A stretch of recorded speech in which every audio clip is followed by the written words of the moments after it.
What's up? Brandon Lilly here. Going to be talking about Arnold Weekend 2013.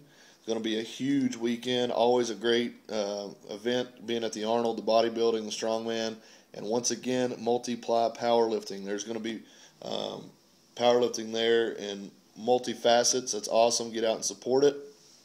In the multiply side of things, we got the XPC hosted, run, and promoted by Danny Daig.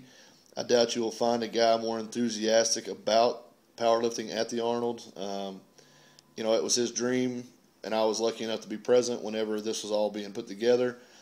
Danny loves the sport. He loves the competition. He loves what it means to be back at the Arnold. So I think Danny has really put in the work to make this something special. All the federations coming together. We've got some highly qualified individuals going to be there. Brian Carroll has challenged me and Chad Walker, so there's that bet going on behind the scenes.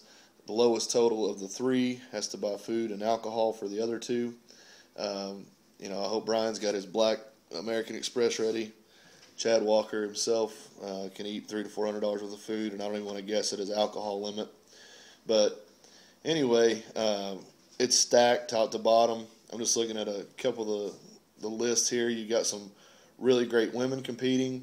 You got, let's see, just in the men's, the first name that pops up to me is Al Caslow, one of the most respected lifters, one of my most favorite lifters of all time for his diversity, raw, single ply, multiply.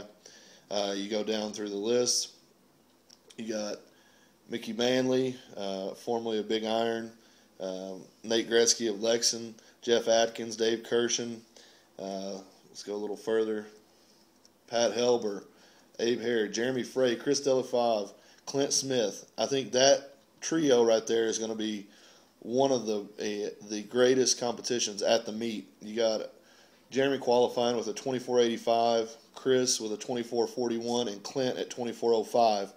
And the way this meet is judged, it's judged very tightly. And trust me, any of those guys, as technical as they are, one lift here or there can make all the difference in the world.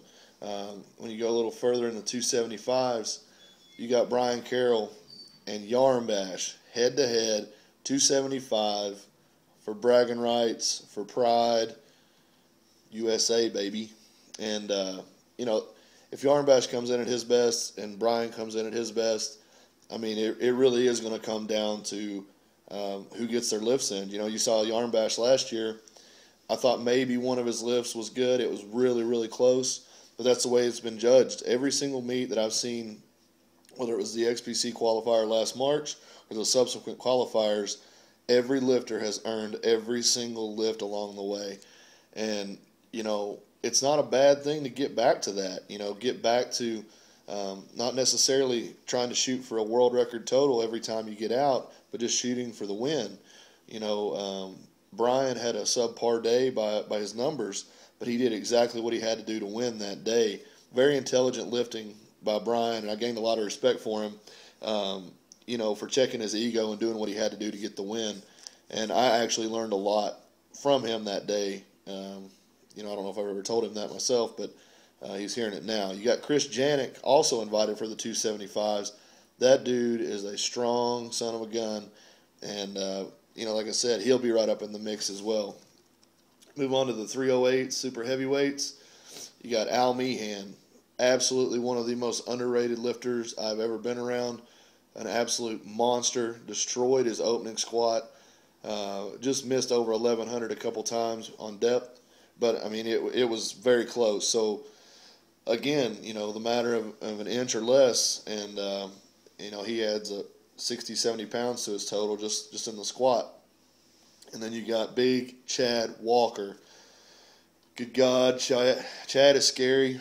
He and I have been talking a lot behind the scenes, kind of challenging each other, pushing each other in our training.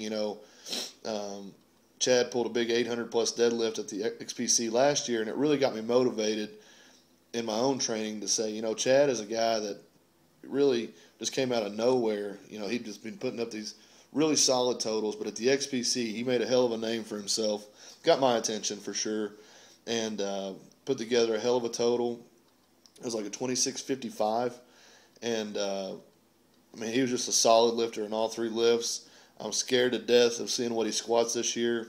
His bench has been improving. I know his deadlift's improving because he texts me every single time that his deadlift goes up and says he's coming for me, and that is real. You know, the dude is an absolute freak. He's motivated, dedicated, and he's going to do some big things. Jason McNett, great squatter, great bencher.